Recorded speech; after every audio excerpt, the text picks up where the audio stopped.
For 2026 so far, I'm up around $67,000 trading my time-based ranges, and this video will be slightly different. We are going to cover how my ranges performed from January into February, breaking down my winning and losing trades. If you're just coming across this video and learning from me, it's very important in the trading industry for me to show proof of me making money consistently from the market. And if you are following a mentor that's not able to do that, usually that means they're making no money from the market, because if they had stats to show, they would. So with that being said, let's get into this video and let's break down my January and February trading stats. So here's how my January looked. So I started week 1 with 0 profits. I didn't trade the first, I didn't trade the second. Week 2, this is where I was down $279. So on the Monday, this is where I officially started my trading for the year. I made $60, and then Tuesday lost $338. So leaving me with a grand total of being down $279.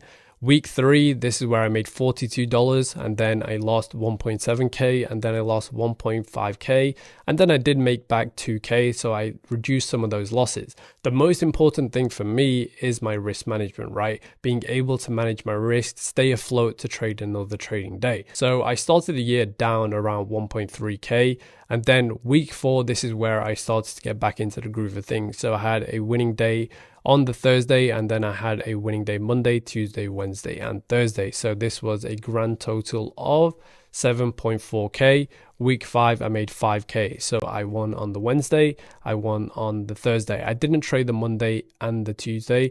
I was understanding of the probabilities being against me because I have had some consecutive winning days, so a loss is around the corner. So I wanted to be selective with my trading. But you can see I never traded a Friday. I understood on a Friday that if I do lose, I tend to just take more trades than I want to, so I just didn't trade Fridays. I rarely do trade Fridays, especially if I'm up on the week. And this is how my February looked. February trading was very good for me as well. I didn't trade the Monday, I didn't trade the Tuesday, I traded the Wednesday and the Thursday. I made around 7k, so this was a good start to February's trading. And then I traded near enough every single day for week 2, and I made around $10,000. So Sunday I traded the Global X Open, so this is where market opens. I traded that, made 5k. This was a very nice timing of the market with another range that I'm trading. I will be going into them in the coming future, but then I made money on the Monday, made money on Tuesday, didn't trade the Wednesday, had a break-even day on Thursday, and then I lost on a Friday. So that's why I don't trade Fridays. Usually I tend to lose. So this loss I took, I didn't want to trade going into next week. And then Monday's trade, as you can see, it was red. So I took these 2 losses and I was like, all right, I want to slow down things, especially because I had such a great run. I made 7k, then 10k. I was like, let me just slow down things.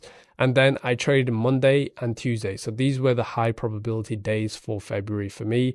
I made around 8.7k, and then I made 4k.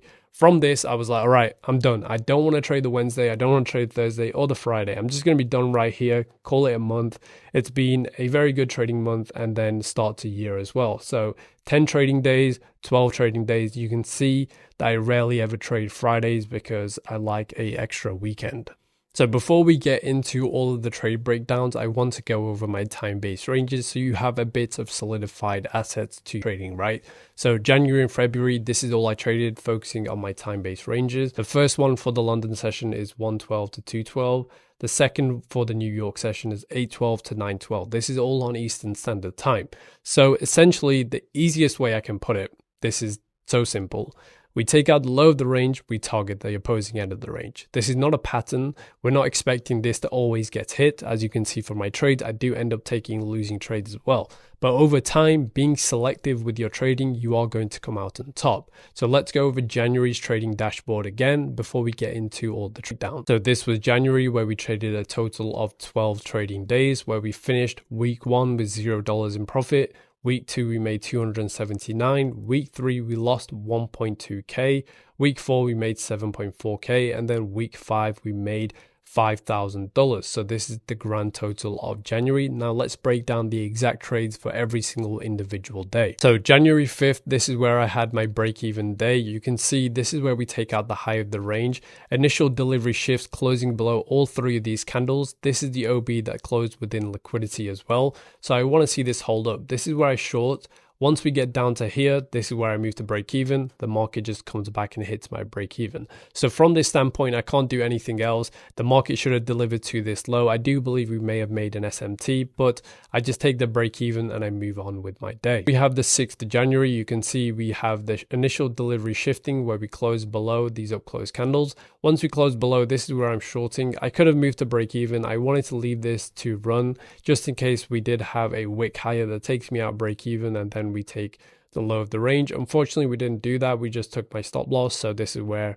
I had a losing day for January. I do believe I did reduce my stop loss. So the initial risk was reduced quite a bit, because if you know about my trading, anytime I have an area I can move to break even or reduce my risk, I'm going to do that. So this is what I did right here.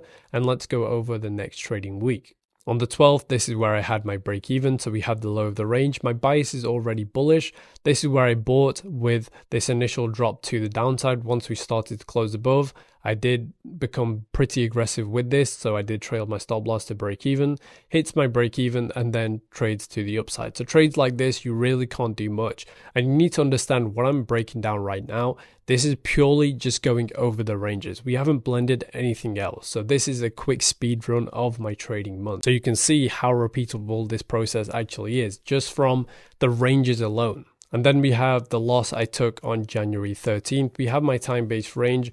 We trade below the low. Once we close above this first initial down close candle that takes the liquidity, I'm starting the buy from here. I'm looking for the upside.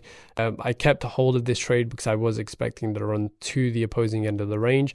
I take the loss. Eventually, we do run out the opposing end. This is just unfortunate. It happens, but this is the reality of trading. You can do everything right, but you will still end up taking a loss. And then the 19th of January, this is where I had my winning trade, where we take out the low of the range. Once we take out the low, delivery starts to shift, closing above these two down close candles. It doesn't shift before that, so we have no buying opportunity. Once we do that, this down close candle should be able to support the market higher. Once we start rallying, I'm buying in. I'm looking for the opposing end of the range. I didn't get a full fill of the high, but I do believe there was an SMT made right here.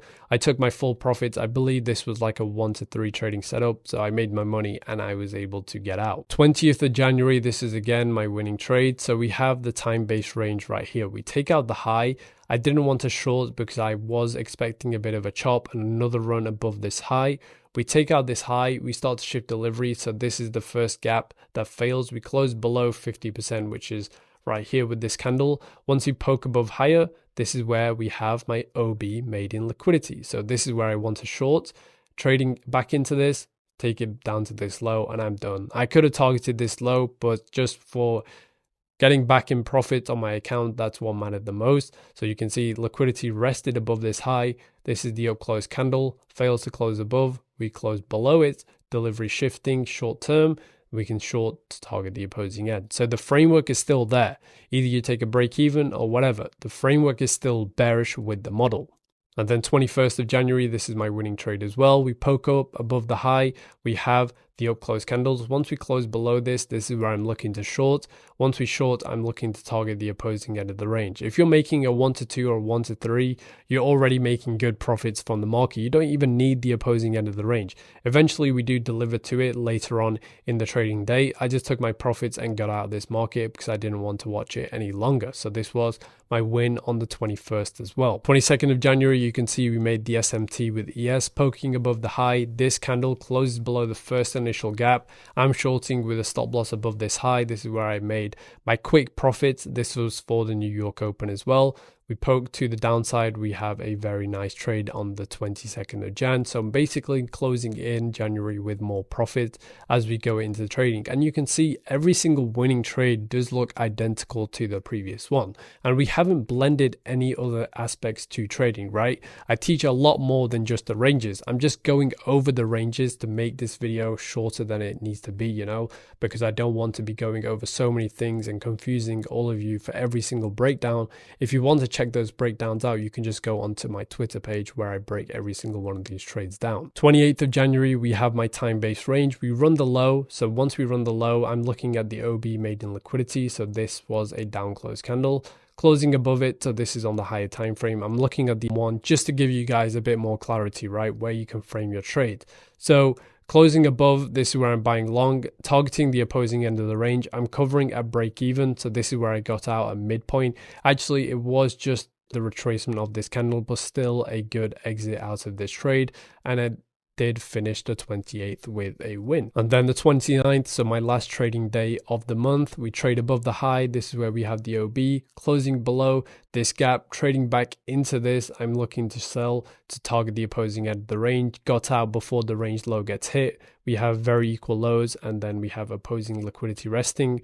Very good setup, poking back below the opposing end of the range. And now let's break down February's trading with each individual trade. As I said, I only traded 10 days and I did end up making $30,000, close enough. So let's break down all of those trades. So the 4th of February, this is where I had my winning trade. We shift initial delivery, closing below. This is the gap that I want to see hold. I sold the next candle right here with a stop loss just above this high, targeting the opposing end of the range. This is where we had around a 1 to 3 trading setup. Anything after that is just a bonus. I wanted to get out, make my money, and I don't need to focus on this market. We have 5th of February right here. This is again where I had my winning trade. We have the up close candles. Once we close below them, I'm looking to short to target the opposing end of the range. We get the full opposing end of the range, but this is where I make my money and get out. So there is a pattern in my trades, right? You can see I want to secure my profits as quickly as possible. I want to reduce risk as quickly as possible as well. That's the most important thing about trading.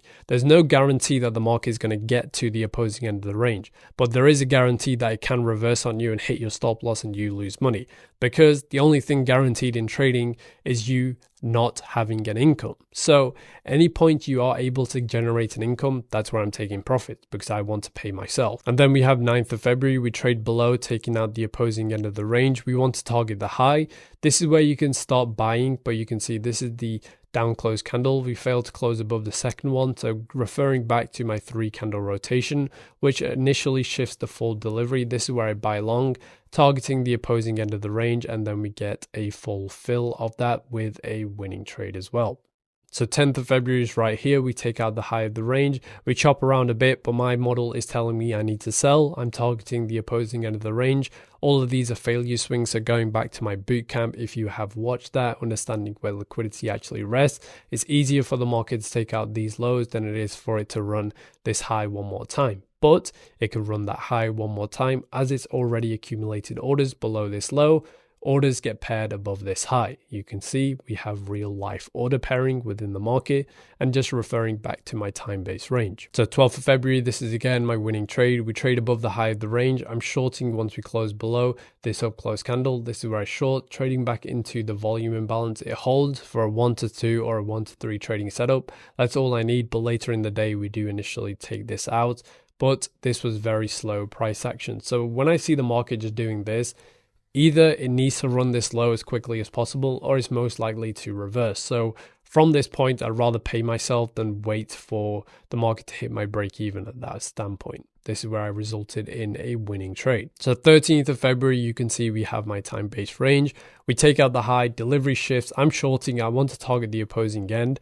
Here, I had no reason to reduce risk. You can see the market was just chopping about. I was expecting it to pop up and then drop lower one more time.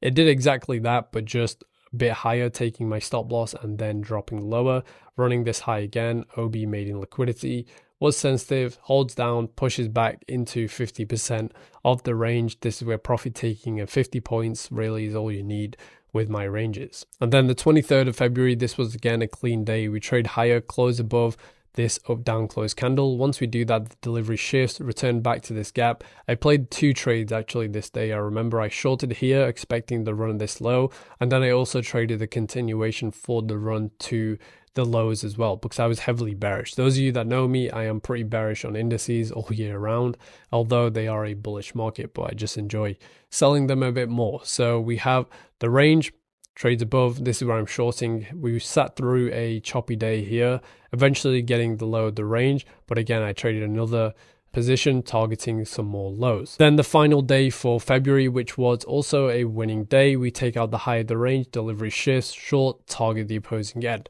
So this All of these breakdowns, they have one thing in common. I never traded Friday. I just wanted to make my money and get out the market, and I reduced risk as quick as possible. That's the most important thing in trading, being able to reduce your risk so you don't have potential to lose anymore. And that's how you minimize your losing trades. The only way how not to lose in day trading is by not trading. It's as simple as that. My ranges make it easier for you to know exactly what to look for, what should happen, but the rest is being able to be like, this does not need my attention. I'll come back, wait for something else. And that's how my trading went. This is how I trade. This is how I've been trading. I'm not the world's best trader. I'm just a consistently profitable trader. I make money from the markets consistently. I have an approach that actually repeats within the market, and I have the data and results to back all of that up, unlike most people in the trading industry. So if you made it this far into the video, I know that you do want to learn more about my approach. And if you want to do that, you can apply for my academy. It's not like anything else everyone else does. It's an academy where I focus on you one-on-one, but you're only accepted through the interview process, which is held by me. So if you think you're a right fit for that, or that's something you want to learn more about the markets in detail, I enjoy teaching it. I enjoy helping you get to the point you want to be. So if that's what you want to do, apply for the description down below, or you can join my free community. And remember, I'm rooting for you, and I hope you do find success in this business. As always, enjoy the rest of your day.